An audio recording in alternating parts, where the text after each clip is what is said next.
just want to talk to you today about the Canon 1D Mark IV and if it's still relevant in 2021. It was released quite a few years back, so it's not the newest, it's not the greatest, but if you're just an amateur or even professional photographer, this camera would be a great addition to your bag. I have a review between this and the 1DX on my channel if you're interested in picking up a new camera, but I just wanted to talk to you a little bit just solely about this camera. I've been using it for probably 3 to 4 years. I had this, and then it was a 5D Mark II that I shot with. Anything that needed to be fast, birds, cars, people, this is what I grabbed.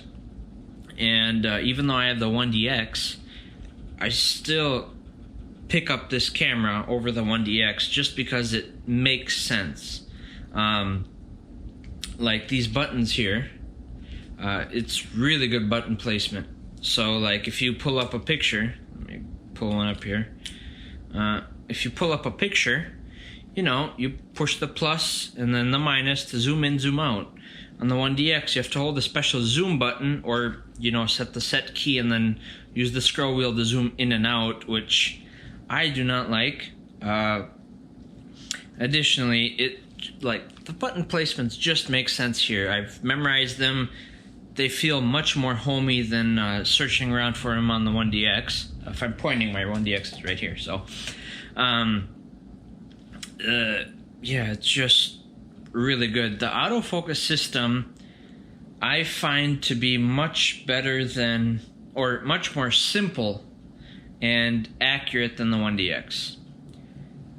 Like, it just, as long as you use the center point, I'm not talking about like the auto point select or using other points. When you use the center point, like this camera, accurate to a T. Even if birds are flying, you can nail them down, just like perfectly nail in focus with this camera. My other camera, not so much.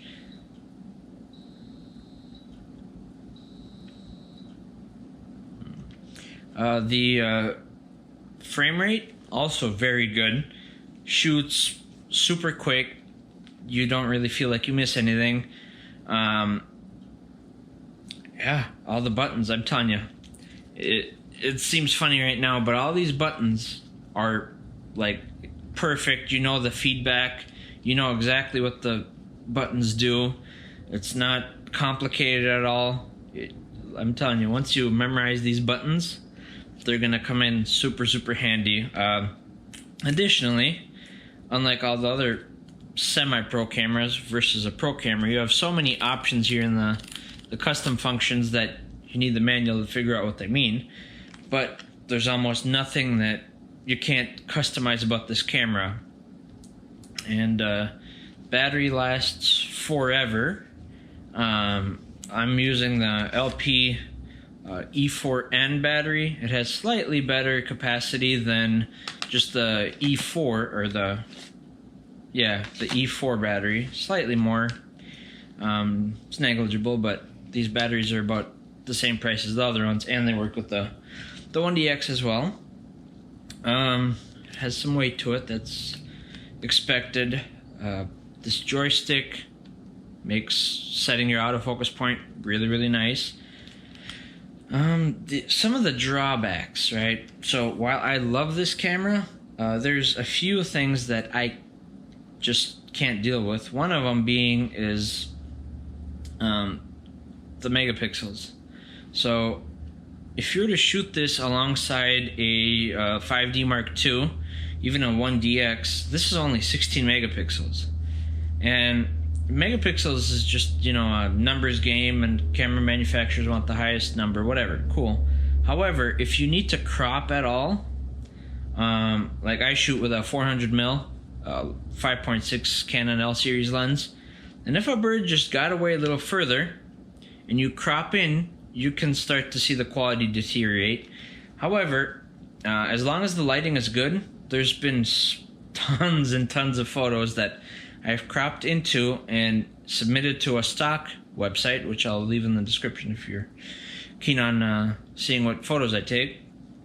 And they accepted it, and they're super stingy about the photos have to be perfect, and they accepted it, so that's not as bad. However, I just wish it had more megapixels so that you can get much better photos if you could crop. The other drawback I would say is the metering. So this camera tends to underexpose no matter what metering system you use. So if you use spot metering like I always do with the center autofocus point, I always will put it like a fourth of a stop, maybe half a stop higher than what it should be, just so it's not super dark. Because this camera right out of the box, maybe it's my camera, will underexpose just a little bit. And for most of the time, it's not an issue. You know, if you shoot RAW, you can always boost it up. But there's some photos that, with a high shutter speed, it just didn't. It wasn't recoverable. If you've seen my 1DX in this comparison video, you'll know that one of the things I mentioned is there is no support for GPS, which, I mean, it's 2021.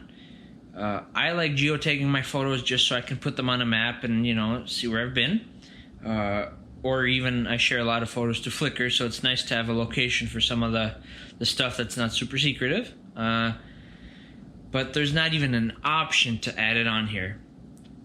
There is a workaround if you buy the wireless file transfer thing that comes into, it sits in here, comes in here, and then you can tether it using a USB cable to a Garmin Trax unit that you'd buy a hot shoe adapter, and it's just messy and it doesn't work at all with the camera. It will put the GPS data into the file, but you can't see it from the screen or know if it's working or anything, so that's a drawback. The second drawback is this USB. For some odd reason, this USB, I know it's 2.0, but it is the slowest USB I've used. The 1D, what I used to do when I had the 5D Mark II is I would take my CF card out, I would put it into my 5D Mark II to transfer it using the cable, because I didn't have a CF transfer thing, because this is ridiculously slow. I mean, super slow to transfer files using USB. Granted, it's 2021, we have 3.1 or whatever USB, so it's supposed to be super quick, but this would not use the USB because it's super slow. And there's been reports from when the cameras first came out to this USB port breaking, and if it breaks, Canon does not service them anymore, so you will be left with a camera that you cannot use the USB cable with. So those are just my thoughts and pros and cons of kind of this camera. So one other thing I'd like to mention, besides all the things I've mentioned before, is this camera uses an APS-H sensor, meaning it is a 1.3 crop. So it's not a APS-C where it's a 1.6 crop, it's 1.3, aside from like the 1DS series or the 1DX 5D Mark II, which uses a full frame 1.0 crop. So if you're shooting it alongside like a 1DX or something, you're going to have far more reach. So this makes quite a difference when comparing with the full frame. I'll put a small little clip of it right here in the bottom of the difference that it makes, and it's basically the same as using a teleconverter on a full frame sensor, except you don't get the quality reduction, and you can even add a teleconverter onto that lens, and using the center point you will have autofocus still. This is still a solid camera that I use to this day, and I enjoy it. And if you're looking to pick one up, I believe they go for around $500 to $600 on eBay or KEH or Adorama or something like that. Really good deal. If you're doing wildlife photography, highly recommend it.